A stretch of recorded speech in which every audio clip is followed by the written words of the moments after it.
All right, welcome back to Ask a Creationist. I'm Todd Wood. I'm a young age creationist. I'm president of Core Academy of Science, and I'm here to answer your questions about creation, the Bible, science, evolution, origins, faith, you name it. We're interested in what you'd like to know, so let us know. So today's Ask a Creationist is continuing a series that we started last time on the evidence against evolution. Specifically, is there evidence against evolution? This is a really big question, and it's not something that I can easily answer in the short format that I have here for Ask a Creationist, so we're splitting this up. So this time, this episode, we're going to consider the simple question, what's the most basic argument for evolution? And we're going to talk about the way that evolutionary biologists actually make arguments for evolution. Now, if you've followed evolution at all, if you've been through classes or had a textbook in evolution, looked at a textbook, you are probably familiar with the basic line of reasoning. And it goes all the way back to Darwin's Origin of Species. And it goes like this. Within an individual species, an individual population, not all organisms are exactly alike. So here I've just illustrated it with some giraffes, some of which are tall and some of which are short. And inevitably, invariably, those variations, those different sorts of organisms within the same species, some are better fit to survive in certain circumstances than others. This is sort of the differential survival aspect of the argument. And that means that given a certain number of generations, that the population will change. The organisms themselves don't actually change. It's the larger population. So here, the taller giraffes reach the leaves at the top of the tree more easily than the shorter ones, and so over time, the population of giraffes gets taller, resulting in the average population height going up, even though there are still sort of short giraffes around. And then if you extrapolate beyond that over many generations, you can imagine how the entire diversity of life would arise on this planet. Just give this process many thousands, maybe even millions of generations, and you're going to get the diversity of living things that we have on the planet. And it's all very impressive. Now, before we go on, I want to admit here, my little cartoon illustration is totally unrealistic. Giraffes, as far as we know, it may not, the length of the neck may have nothing to do with the selection for animals that can reach higher into trees for leaves. So I want to point that out in case there are any giraffe experts out there watching this video and going, this is totally unrealistic. Yeah, I know. It's just a cartoon illustration, so let's not get carried away. But at the same time, those of you who are watching this and thinking, oh, that's how evolutionists think giraffes got their long necks. No, it's not. I'm just telling you that right now. That's not how they think giraffes got their long neck. It's just an illustration, just a cartoon. Plus, I want to also emphasize here, I don't mean to imply that given time, population of giraffes will evolve into snakes and lions and elephants, but that as you extrapolate backward in time, the idea is that eventually you will come to a single organism that sort of represents the initial ancestor of all living things. It would be some sort of primitive cell. It would have a very simple metabolism, a very simple biochemistry, probably replicates DNA, given the fact that pretty much all living cells that we have today replicate DNA. So that is the more realistic, although it is much more abstract and therefore harder to explain. So I like to stick with simple things like giraffes. Now, having said all that, this is the basic argument, right?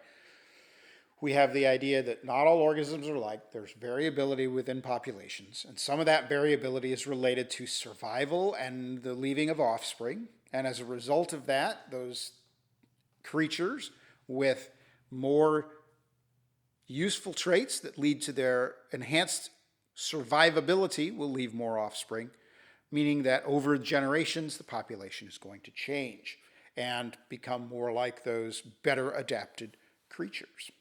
Now, personally, I find myself quite skeptical of these sorts of arguments. I just don't think they work very well, primarily because of the very last step.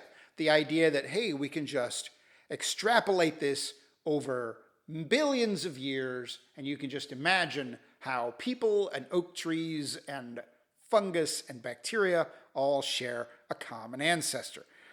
I find arguments from extrapolation to be challenging even under the best circumstances. And if you don't believe me, look at all the polls conducted for the presidential elections the past couple of cycles. They've been off enough to make a pretty substantial difference in the voting turnout and the actual vote on election day. Because they're trying to take a sample and extrapolate from that sample what the actual population is going to do on election day. And I think it's the same kind of deal here, where you're taking a small sample of time where we can observe changes, and you're trying to extrapolate over billions of years. There's actually more that goes into that argument than just extrapolation. And it's not something that gets really emphasized when people talk about why evolution must be true. I usually just see, look, there's variability, there's differential survival, and that leads to adaptation, and millions of years later, boom, you got all the life on the planet. There's more to it, and you know there's more to it. Evolutionary biologists know it. So what exactly is there that's more to it? What is the additional stuff that they don't talk about?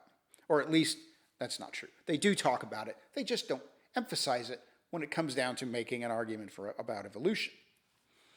Well, I think we can go all the way back to Charles Darwin to figure out some of these things that have been very important to the acceptance of evolution. Because what's really interesting about Darwin is, in Origin of Species, he insisted that no one would believe in evolution if it hadn't been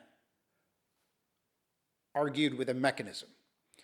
No one would believe in evolution if there wasn't a credible mechanism. He thought that the way it happened was the clear problem.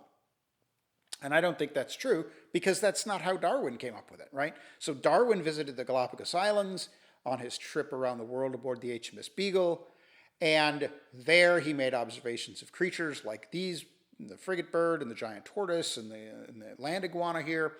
And it was through those observations then that impressed upon him the ideas that these species that are unique to Galapagos, every one of these species on the screen is a unique species only found in the Galapagos Islands, but they're all very clearly similar, closely similar to creatures that you would find in South America or in Central America. And so for Darwin, it became a matter of just, well, the reason we have them out on these islands and they're most similar to the mainland is not because God just willy-nilly decided to create them there. It's because they're related, right? And so for Darwin, there was all sorts of other issues going into this. There were issues of anatomical similarity. There was issues of geography. Darwin essentially made a geographic argument that really took the abstract arguments about evolution that existed long before Darwin wrote Origin and put them into a particular place and a particular situation where people could look at them and go, yes, I get it. I understand what you're arguing for. So what are some of these things before Darwin? Well, before Darwin, people would argue for evolution based on anatomical similarity, based on embryonic similarity, and just prior to Darwin, people were starting to talk about the fossil succession, that the fossil record evidenced a long period of time of development of life on the planet. And these were the sorts of arguments that people would use to argue for evolution. But again, this was all very abstract, because it was, you sort of looked at embryos and you said, well, this kind of looks like the adult of this species over here. Or when you go back to the embryonic forms of certain creatures, they look a lot more similar in the embryo than they do in the adult. Or you can look at, Richard Owen would look at the anatomy of vertebrates and say, well, look at this common design plan, which is why they have 4 limbs and why they have an endoskeleton made of bone and why they have a backbone made of vertebra and so forth. But for Darwin, these are the sorts of arguments then that he would turn around and say, if those species of Galapagos are related to the species on the mainland, then it makes sense then over time that you could get more and more different species. And thus, suddenly, all those weird abstract arguments for evolution became much more, I think, persuasive, because Darwin made it real. He took it out of sort of this abstract world of, looking at these sort of similarities and trying to sort of sort through what they might mean, and he turned it into something that was concrete in a place that you could actually see and observe. Here's the Galapagos tortoise. It's most similar to tortoises in South America. Here's the iguanas in Galapagos. They're most similar to the ones in Central America, and so forth. So this is before he even got to the point of concocting the idea of natural selection, which is the argument that he portrays in Origin of Species, where he presents the idea of variability, differential survival, and natural selection, which leads to adaptation, and then he extrapolates on. And people have followed that example ever since Origin, and I think it's just wildly backwards. People come to think about evolution from different sorts of evidences altogether, and then they start arguing about how it happens. So that brings us back to our question at hand. Is there evidence that is inconsistent with or poorly explained by evolution? And so now that we have sort of a grasp on the sorts of things that evolution is evidenced by, the sorts of things that a thoughtful evolutionary biologist would sit down and say, this is really what evidences evolution. This is why we think evolution has happened on the planet, why we're all related to a common ancestor. Okay, so is there evidence inconsistent with that explanation? Well, that is a question for next time, unfortunately. But we will get back to this quite soon. Fear not. In the meantime, check out our website, coresci.org. There you will find links to our social media, including Facebook, Twitter, and Instagram. If you'd like to interact with us, you can also find an email and a contact form there at coresci.org. And check out coresci.org/donate. Make a contribution to help us continue making these videos available to you. Thanks for watching. We'll see you next time.